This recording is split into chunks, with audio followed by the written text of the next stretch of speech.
Muslim woman mocked by store owner, then Oprah teaches him a lesson. How will this story escalate? To find out, watch the video to the end. But first, please subscribe to my channel and turn on notifications to get more stories like this. Amina stepped into the bustling marketplace, her arms filled with a bag of carefully folded reusable totes. She wore a soft pink hijab that framed her gentle face, her eyes scanning the aisles for the spices and grains her family needed. This market had been her go-to spot for years, mostly out of convenience. It was only a 10-minute walk from her home and carried the specific items she used for her traditional dishes. But there was one thing about this store that always made her stomach tighten. The owner, Mr. Warren. A man in his 50s, Mr. Warren had owned the store for decades, a staple figure in the neighborhood but not necessarily a friendly one. He was known for his blunt manner, which many locals brushed off as just how he was. Yet, Amina knew his disdain for her went deeper than mere grumpiness. The first time she had walked into the store wearing her hijab, Mr. Warren's eyes had narrowed. He didn't say anything outright, but the tension was palpable. Over the months, his quiet hostility had turned into sarcastic remarks, with a sly grin that left no doubt about his intent. "Back again, huh?" he said as Amina approached the counter with a jar of turmeric and a bag of basmati rice. His tone was casual, but the look in his eyes was sharp. "I didn't think you people liked shopping in places like this." Amina's smile faltered, but she refused to let it disappear entirely. "It's a good store," she said quietly, her voice steady despite the sting of his words. "And you have what I need." Mr. Warren snorted as he scanned her items. "Well, make sure you pay for all of it. Wouldn't want anything walking out without my knowing." Amina felt a flush rise to her cheeks. She knew better than to respond. Instead, she handed him the cash and took her bagged groceries, murmuring a polite thank you before leaving the store. The walk home was a blur, her mind replaying the interaction over and over. She hated how his words made her feel small, as though her presence in the store was a nuisance. But what choice did she have? The other markets in the area were farther away and didn't carry some of the specialty items her family needed. Her husband, Omar, noticed her subdued mood as she unpacked the groceries. "Amina, are you okay?" he asked, his brows knitting together in concern. She hesitated for a moment before sighing. "It's nothing. Just Mr. Warren again." Omar's expression darkened. "What did he say this time?" "Nothing new," Amina replied, forcing a small smile. "Just his usual comments." Omar shook his head. "You don't have to keep going there, you know. We can find another store." "I know," Amina said softly. "But it's convenient. I don't want to let him drive me away. If I stop going, it feels like he's won." Omar didn't argue, but the worry in his eyes lingered. Over the next few weeks, Amina tried to brush off Mr. Warren's remarks. She told herself they were just words, that they couldn't hurt her if she didn't let them. But the truth was they did hurt. Each time she stepped into the store, she braced herself for what he might say, her shoulders tensing as she approached the counter. One afternoon, the store was busier than usual, with a line of customers waiting to check out. Amina had just finished selecting her items when she heard Mr. Warren's voice, loud and mocking, directed at her. "Hey Amina," he called, his tone dripping with sarcasm. "What's on the menu tonight? Something exotic, I bet. Or are you planning to take over the world with all those spices?" The customers around her chuckled awkwardly, their laughter more out of discomfort than amusement. Amina's face burned as she avoided their gazes, focusing instead on the cans of tomatoes in her basket. "Just checking," Mr. Warren added, smirking. "You never know what you people are up to." Amina's grip on her basket tightened, her knuckles white. She wanted to say something to defend herself, but the words wouldn't come. Instead, she hurried to the counter, desperate to pay and leave. As she handed Mr. Warren her cash, he leaned in closer, his smirk widening. "Don't worry, Amina. I'm just having a little fun. You know how we Americans like to joke around?" Amina didn't respond. She grabbed her change and her groceries, her heart pounding as she rushed out of the store. At home, Amina sat at the kitchen table, her hands trembling as she recounted the incident to Omar. Their two children, Layla and Sammy, listened from the living room, their young faces filled with concern. "Why does he do that, Mama?" Layla asked, her voice small. "Why is he so mean to you?" Amina hesitated, her chest tightening. How could she explain prejudice to an 8-year-old? "Sometimes people don't understand others who are different from them," she said gently. "And when they don't understand, they can be unkind. But that's not fair." Sammy interjected, his small fists clenched. "You didn't do anything wrong?" Amina smiled sadly. "I know, Sammy. But we can't always control how others treat us. What we can control is how we respond. Her words were meant to comfort her children, but she realized she needed to hear them too. For too long, she had stayed silent, enduring Mr. Warren's insults because it was easier than confronting him. But now, as she looked into her children's eyes, she realized she couldn't let this continue. They deserved to see their mother stand up for herself. The next day, Amina sat down at her laptop and began typing. She wrote about her experiences at the store, describing the pain of being mocked and the courage it took to keep going back. She wrote about the importance of standing up to prejudice and the need for communities to support one another. When she finished, she sent the letter to a local community organization that advocated for inclusivity and respect. She didn't expect much to come of it, she just needed to share her story to feel like she was doing something to push back against the hatred. To her surprise, the organization responded almost immediately. They expressed their support for Amina and asked if they could share her letter on their social media platforms. Hesitant but hopeful, Amina agreed. Within days, her story began to spread. People from all over the community, and beyond, shared the post, expressing their outrage at Mr. Warren's behavior and their admiration for Amina's courage. Messages of support flooded her inbox, from neighbors she had never met to strangers who were moved by her story. One message stood out among the rest. It was from a producer at a television network. The subject line read, "Your story caught Oprah's attention." Amina stared at the screen, her heart racing as she opened the email. "Dear Amina, my name is Sarah, and I'm a producer for The Oprah Winfrey Show. Oprah recently came across your story and was deeply moved by your strength and resilience. She would like to meet with you and address this situation personally. If you're interested, please let us know.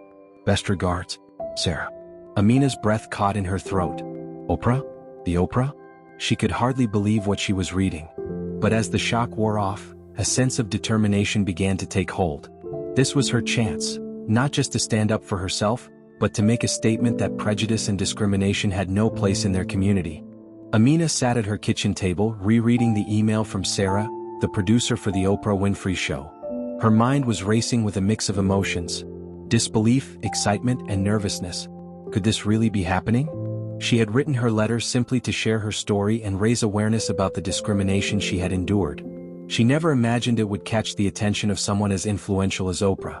Omar walked into the room and noticed the expression on her face. "What's going on?" he asked, setting down his coffee mug. Amina handed him the laptop, her hands trembling. "Read this," she said softly. Omar's eyes scanned the screen, his brows lifting higher with each sentence. When he finished, he looked up at her, his face a mixture of awe and pride. "Amina, this is incredible. Oprah wants to meet you?" "That's what it says," Amina replied, her voice still tinged with disbelief. "But, I don't know. What if this is too much? What if it just causes more problems?" Omar reached across the table and took her hand. "You've already shown so much courage by speaking out. This is an opportunity to amplify your voice and show others that they don't have to tolerate injustice. You're not just doing this for yourself, you're doing it for everyone who's ever been made to feel small." Amina nodded slowly, her husband's words sinking in. He was right. This wasn't just about her anymore. It was about standing up to prejudice and showing others that they could do the same. Taking a deep breath, she typed out her response to Sarah, agreeing to meet with Oprah and participate in whatever plans they had in mind. The next week flew by in a whirlwind of preparation. Amina was in constant contact with Sarah, who explained that Oprah's team planned to visit the store and confront Mr. Warren directly. The idea made Amina's stomach churn with nerves, but she trusted Oprah's judgment. On the day of the meeting, a black SUV pulled up in front of Amina's home. Sarah stepped out, followed by Oprah herself, who was as poised and charismatic in person as she appeared on screen. Amina opened the door, her heart pounding as she welcomed them inside. "Amina," Oprah said warmly, extending her hand. "It's such an honor to meet you. Your story moved me deeply, and I'm here because I believe it's time for a change." Amina shook her hand, feeling a mix of awe and gratitude. "Thank you, Oprah. I never expected any of this, but I'm so grateful for the opportunity to share my story." Over cups of tea, they discussed the plan for the day. Oprah wanted to enter the store with her camera crew, giving Mr. Warren a chance to share his side of the story before addressing his behavior. Amina would have the opportunity to speak about her experiences, and Oprah would facilitate a conversation about prejudice and its impact. When they arrived at the store, the sight of the camera crew caused a stir among the customers and staff. Mr. Warren emerged from behind the counter, his expression shifting from confusion to suspicion as he spotted Amina and Oprah. "What's going on here?" he demanded, his voice gruff. "Why are there cameras in my store?" Oprah stepped forward, her presence commanding attention. "Mr. Warren, my name is Oprah Winfrey. I'm here because your store has become the center of a story that's touched many lives. We'd like to talk to you about it." Mr. Warren's eyes narrowed. "A story? What story?" Oprah gestured toward Amina. "Amina here has shared her experiences as a customer in your store. She's spoken about the treatment she's received, and it sparked a larger conversation about respect, inclusion, and how we treat one another." Mr. Warren crossed his arms, his expression hardening. "I don't know what she's talking about. I treat all my customers the same." Amina stepped forward, her voice steady despite the rapid beat of her heart. "Mr. Warren, I've been coming to this store for years. And for years you've made comments about me, my faith, and my background. You've humiliated me in front of other customers and made me feel unwelcome. I've stayed silent because I didn't want to cause trouble, but I can't stay silent anymore." The room fell silent, the tension thick in the air. Mr. Warren glanced around, his discomfort evident as the cameras captured every moment. Oprah's voice broke the silence, calm but firm. "Mr. Warren, this is your opportunity to reflect on your actions and their impact. No one is here to attack you, we're here to have an honest conversation." Mr. Warren shifted uncomfortably, his bravado faltering under the weight of the situation. "Look, I might have said some things, but it was all in good fun. People are too sensitive these days." Oprah raised an eyebrow. "Good fun? Making someone feel small and unwelcome is never fun. It's harmful and it's unacceptable." Amina took a deep breath, her voice filled with quiet strength. "Mr. Warren, I don't want to fight with you. I just want to be treated with the same respect as anyone else who walks into your store. That's all I'm asking for." For a moment, Mr. Warren looked as though he might argue. But then his shoulders slumped and he let out a heavy sigh. I didn't think it was that big of a deal." Oprah stepped closer, her gaze unwavering. "That's the problem, Mr. Warren. Too often we dismiss our words and actions as harmless without considering how they affect others. But today is a chance for change, not just for you but for this entire community." The cameras captured every moment as Oprah spoke about the importance of empathy, understanding, and challenging one's own biases. She invited customers and staff to share their thoughts, creating a dialogue that was raw, emotional, and deeply impactful. One by one, people stepped forward to express their support for Amina and their hope for a more inclusive community. Even some of Mr. Warren's regular customers admitted that they had noticed his behavior and regretted not speaking up sooner. "I always thought it was just his way of joking," one customer said. "But now I see how wrong it was. Amina, I'm so sorry for not standing up for you." Amina smiled through her tears. "Thank you. It means a lot to hear that." By the end of the day, the atmosphere in the store had shifted. Mr. Warren, though still visibly uncomfortable, seemed to be grappling with the gravity of the situation. He offered a halting apology to Amina, who accepted it with grace but made it clear that actions, not just words, would determine the future. Oprah wrapped up the visit with a powerful statement. "Change doesn't happen overnight, but it starts with moments like this. Moments where we choose to listen, to learn, and to do better. Let's make this the beginning of a new chapter for this store and this community." As the crew packed up their equipment, Amina felt a sense of relief and empowerment. She had faced her fears, stood up for herself, and sparked a conversation that could lead to lasting change. Amina's story spread like wildfire after Oprah's visit to the store. The segment aired on national television, showcasing the bravery of a soft-spoken yet resolute woman who stood up against prejudice and ignited change. The narrative was no longer just about Amina, it became a larger conversation about tolerance, compassion, and the courage to confront societal biases. In the days following the broadcast, the local community rallied around Amina in ways she never expected. Neighbors she had only exchanged pleasantries with now stopped by her home to express their support. "I had no idea you were going through this," said Mrs. Patel, a woman who lived 2 houses down. "I'm so sorry for not speaking up sooner. You've opened all our eyes." Amina smiled warmly. "Thank you, Mrs. Patel. It's never too late to stand up for what's right." Even the mosque Amina and her family attended organized a community gathering to honor her courage. They invited people from different faiths and backgrounds to come together, emphasizing unity and shared humanity. Omar helped coordinate the event, ensuring it was a safe space for meaningful dialogue. At the gathering, Amina stood before a crowd of familiar and unfamiliar faces. Her hands trembled slightly as she adjusted the microphone, but the encouraging nods from Omar and her children gave her the strength to begin. "Thank you all for being here," she started, her voice steady despite her nerves. "When I decided to write that letter, I didn't expect anything to come of it. I just wanted to share my truth. But seeing how far this story has reached, I realized that it's not just my truth, it's a truth shared by so many people who have felt invisible, undervalued, or unwelcome." She paused, taking in the crowd's attentive expressions. "This isn't just about me or Mr. Warren. It's about all of us. It's about the choices we make every day, to be kind, to be understanding, and to stand up for each other. Change starts with us, right here in our community." The crowd erupted into applause, and Amina felt a surge of pride and hope. She had found her voice, and she was using it to inspire others. Meanwhile, Mr. Warren found himself at a crossroads. The backlash from Oprah's visit had been swift and intense. Customers had begun boycotting his store, leaving the aisles eerily empty during what were usually peak hours. Online reviews painted a grim picture of his character, and even his longtime suppliers started questioning whether they wanted to continue doing business with him. At first, Mr. Warren tried to brush it off. "People will forget about this in a week," he muttered to himself. But as the days turned into weeks, the reality set in. His business was on the verge of collapse. One evening, as he sat alone in his office, scrolling through the countless messages and comments online, he came across a video clip from the community gathering. It was Amina's speech. He hesitated, his finger hovering over the play button before finally pressing it. As he watched, something inside him began to shift. Her words weren't angry or vengeful, they were heartfelt and hopeful.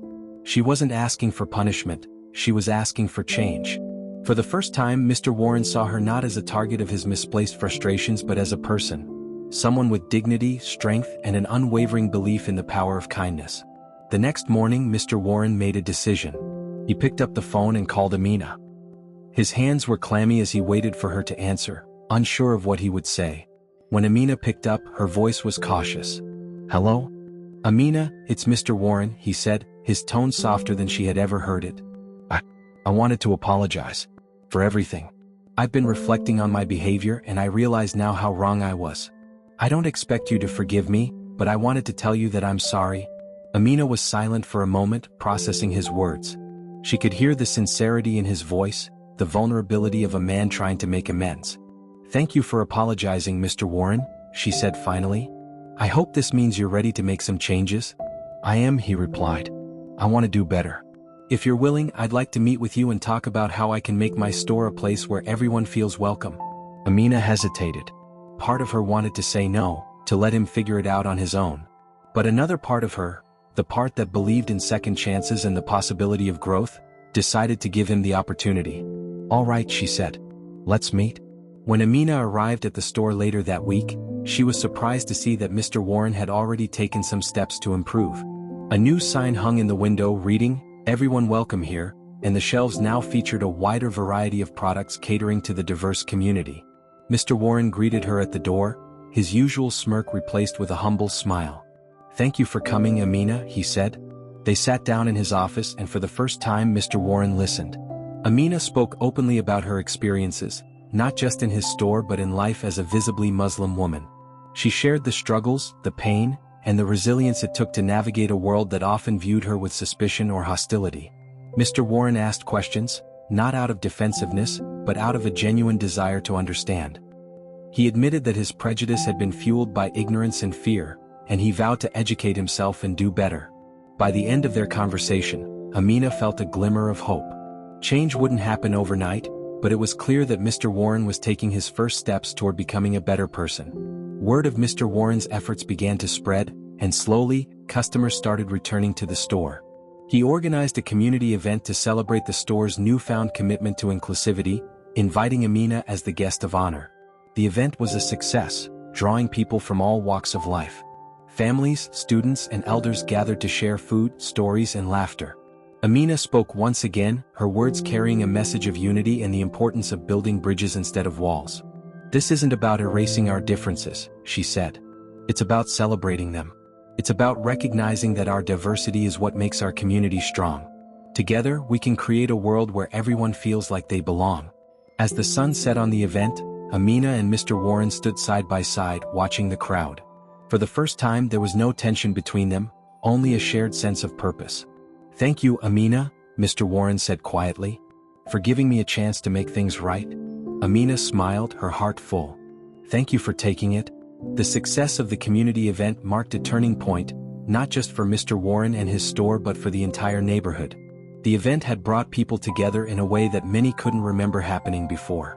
Families who had lived side by side for years but never exchanged more than a polite nod now shared meals, laughter, and stories. Conversations about acceptance and respect extended beyond the event and into everyday life. For Amina, the experience was transformative. She had gone from feeling powerless in the face of prejudice to becoming a voice for change. Her children, Layla and Sammy, now looked at her with awe, their young faces filled with pride every time someone stopped her on the street to thank her for her courage. "Mama," Layla said one evening as they sat together in the living room, "you're like a superhero." Amina chuckled, brushing a strand of hair from her daughter's face. "I'm not a superhero, my love. I'm just someone who decided to speak up."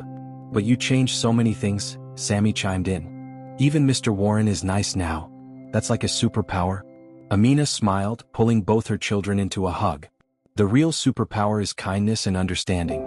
If we all use it, we can make the world a better place." Mr. Warren's transformation wasn't instantaneous, nor was it easy. He faced criticism from some of his old friends, who didn't understand why he was making such a big deal out of what they saw as harmless jokes. But Mr. Warren had seen firsthand the pain his words and actions had caused, and he was determined to make amends. He began attending workshops on cultural sensitivity and implicit bias, learning about the experiences of people from different backgrounds. At first, he felt uncomfortable and defensive, but as he listened to the stories of others, his perspective began to shift. One particular moment stayed with him. A woman at one of the workshops shared how a single comment about her accent had made her feel like she didn't belong, even after living in the country for decades. "I realized," she said, her voice trembling, "that no matter how much I tried to fit in, some people would always see me as other. It's exhausting and it makes you feel invisible." Mr. Warren thought of the many times he had made similar comments, brushing them off as jokes. He had never considered how deeply those words could cut.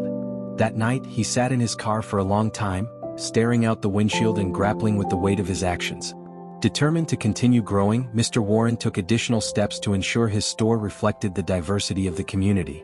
He hired a more representative staff, including a young Muslim woman who wore a hijab similar to Amina's. He also reached out to local cultural organizations to help him stock products that catered to the needs of his diverse customer base. The changes didn't go unnoticed.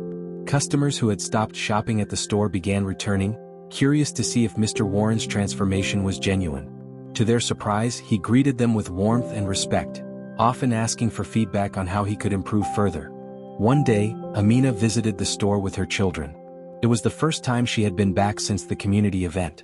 As she walked through the aisles, she noticed small but significant changes: signs in multiple languages, shelves stocked with a wider variety of products, and a more welcoming atmosphere overall. When she reached the counter, Mr. Warren greeted her with a genuine smile. "Amina, it's good to see you. Thank you for coming back." Amina returned his smile, her heart lighter than it had been in months. "It's good to be back, Mr. Warren. I can see you've made a lot of changes." "I have you to thank for that," he said sincerely. "You showed me the harm I was causing and gave me the chance to do better. I'll always be grateful for that." Amina nodded, her smile widening. "Change isn't easy, but it's worth it. I'm glad you're taking this journey." The impact of Amina and Mr. Warren's story reached far beyond their neighborhood.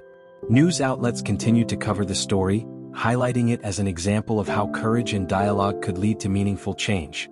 Amina was invited to speak at conferences and community events, sharing her journey and inspiring others to stand up against prejudice. At one such event, she found herself on stage with Oprah once again. The two women had formed a bond over their shared commitment to fostering understanding and compassion. "Amina," Oprah said, addressing the audience, "is proof that one person's courage can spark a ripple effect." Her decision to speak out not only transformed a single store but also brought an entire community closer together. "She's a reminder that each of us has the power to make a difference." The audience erupted into applause, and Amina felt a swell of pride and gratitude. She never imagined her story would have such an impact, but she was grateful for the opportunity to use her voice for good. As the months went by, Amina and Mr. Warren continued to build a respectful and supportive relationship. He often sought her advice on how to better serve the community, and she appreciated his willingness to learn and grow. One day, Mr. Warren approached Amina with an idea. I want to host an annual community day at the store, he said. We can invite local vendors, have cultural performances, and create a space where people can come together and celebrate our diversity. Would you be willing to help organize it? Amina's eyes lit up at the idea. I'd love to. That sounds wonderful. The first community day was a resounding success. The parking lot of the store was transformed into a vibrant hub of activity, with food stalls, live music, and games for children. People from all walks of life came together, sharing laughter and stories as they celebrated the richness of their community. As Amina looked around at the smiling faces, she felt a deep sense of fulfillment. This was what she had always dreamed of, a community united by respect and understanding. Later that evening, as the event wound down, Mr. Warren approached Amina. Thank you for everything, he said, his voice earnest. I never thought I'd say this, but you've made me a better person. I'm grateful for the chance to make things right. Amina placed a hand on his shoulder, her smile kind. Change takes courage, Mr. Warren. You've shown that it's never too late to grow and do better. Thank you for taking that step. As the sun set on the event, the two stood together, watching as families packed up their belongings and children waved goodbye to newfound friends. It was a moment of quiet reflection, a reminder of how far they had come. In the months following the first community day at the store, the bond between Amina, Mr. Warren, and the neighborhood only grew stronger. What had started as a small act of courage, Amina speaking up against years of quiet prejudice, had blossomed into a movement of inclusivity and connection. More than ever, the community seemed committed to building bridges and celebrating diversity. One of the most touching moments came when a local elementary school invited Amina to speak at their Cultural Awareness Week. The invitation came from a teacher who had seen Amina's story on the news and felt that her message could inspire the young students. When Amina arrived at the school, she was greeted by a group of bright-eyed children eager to hear her story. The auditorium was decorated with artwork created by the students, each piece celebrating different cultures and traditions. Amina felt a lump in her throat as she stepped onto the stage, realizing the weight of what she was about to share. Hello everyone, she began, her voice warm and steady. My name is Amina, and I'm here to talk to you about something very important: kindness and understanding. She shared her story in a way that the children could grasp, focusing on the power of treating others with respect and empathy. She spoke about her experiences at the store, the courage it took to speak up, and the incredible changes that followed. When we choose to be kind, she said, we make the world a better place, not just for others but for ourselves too. Each of you has the power to be a force for good, no matter how young or small you may feel. After her speech, the students presented Amina with a mural they had created, a vibrant depiction of a diverse group of people standing hand in hand beneath a banner that read, We're Stronger Together. Amina's eyes filled with tears as she accepted the gift, deeply moved by the students' thoughtfulness. Meanwhile, Mr. Warren continued to make strides in his own journey of self-reflection and growth. He began volunteering with local organizations dedicated to promoting cultural understanding, immersing himself in the stories and experiences of people he had once dismissed. One evening, he invited Amina and her family over for dinner at his home. It was a gesture that surprised Amina, but one that she accepted graciously. When they arrived, they were greeted by the smell of food wafting from the kitchen. Dishes that Mr. Warren had prepared after researching recipes from Amina's culture. I hope I got it right, he said nervously as he placed a platter of spiced rice and roasted vegetables on the table. I wanted to make something that would make you feel at home. Amina smiled, touched by the effort he had put into the meal. It smells wonderful, Mr. Warren. Thank you for going out of your way to do this. As they sat around the table, the conversation flowed easily, punctuated by laughter and shared stories. Omar and Mr. Warren discovered a mutual love for gardening, while Layla and Sammy charmed Mr. Warren with their animated tales of school and friends. By the end of the evening, Amina realized that the man sitting across from her was no longer the same person who had once made her feel small. He had changed in ways she hadn't thought possible, and it gave her hope that others could do the same. The transformation of Mr. Warren and his store began to draw attention from larger organizations and businesses. They saw his story as a testament to the power of accountability and growth, and many wanted to learn from his experience. Mr. Warren was invited to speak at a national conference on diversity and inclusion, where he shared his journey with honesty and humility. I'm not proud of the person I used to be, he admitted to the audience. But I'm proud of the person I'm becoming. Change isn't easy and it doesn't happen overnight. But it's possible if you're willing to listen, learn, and take responsibility for your actions.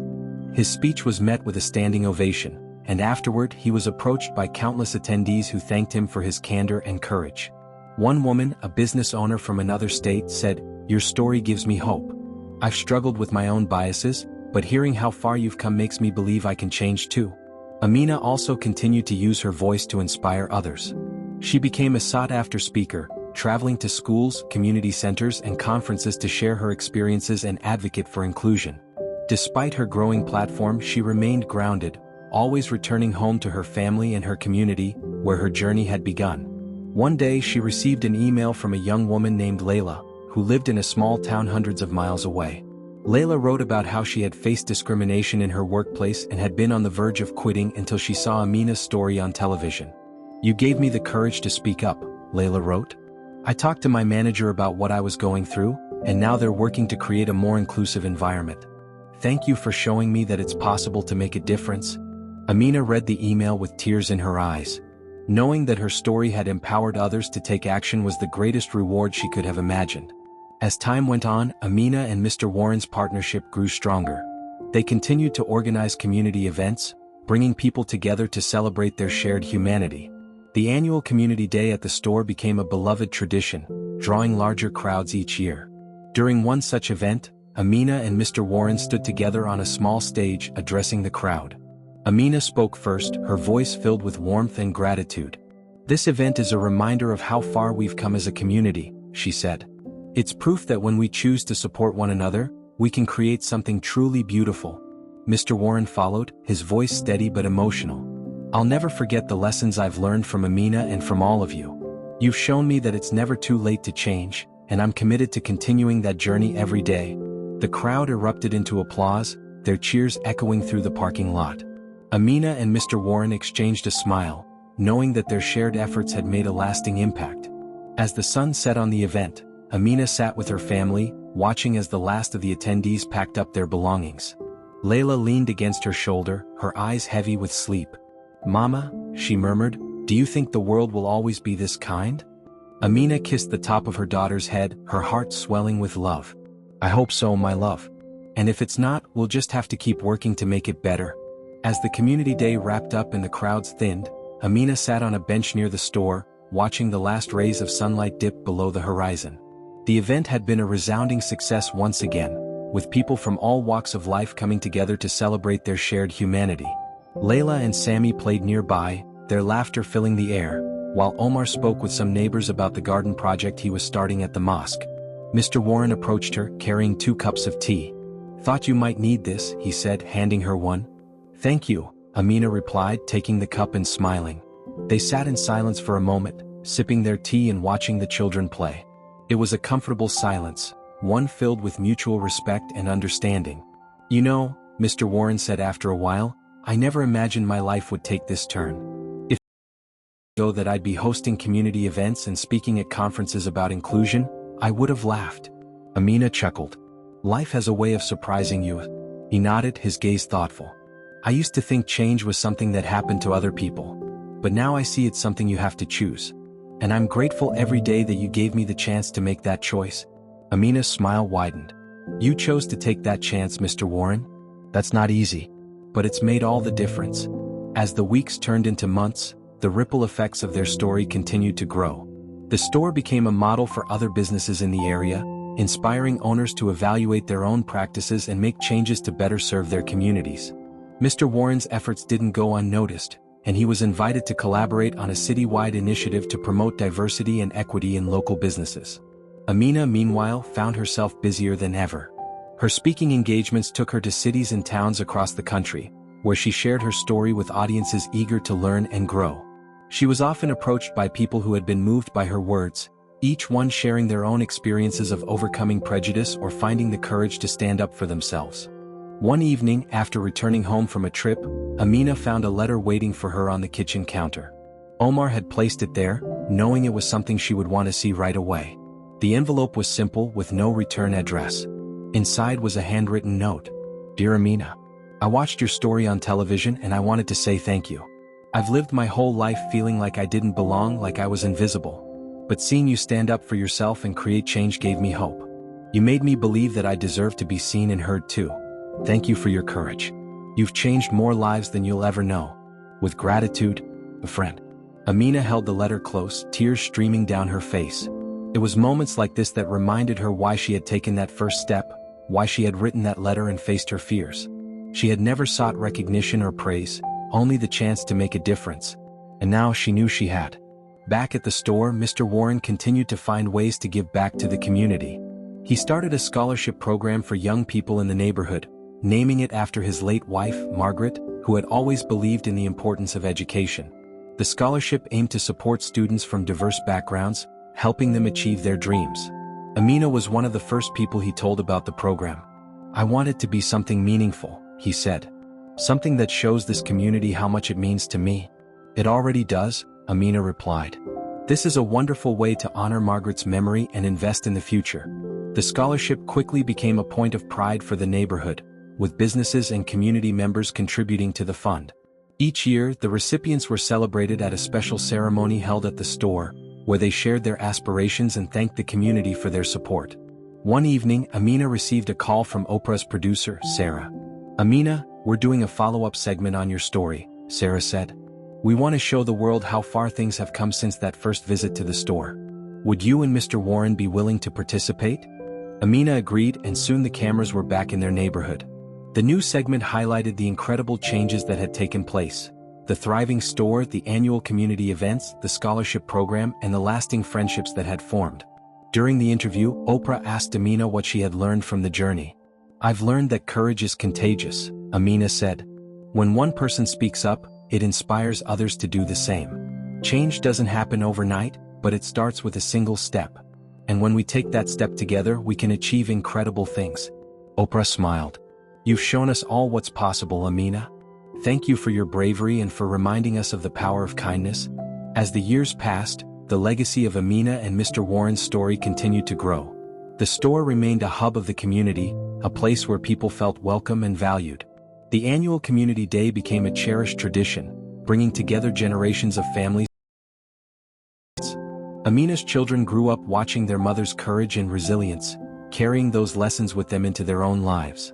Layla pursued a career in social work, determined to make a difference in the lives of others.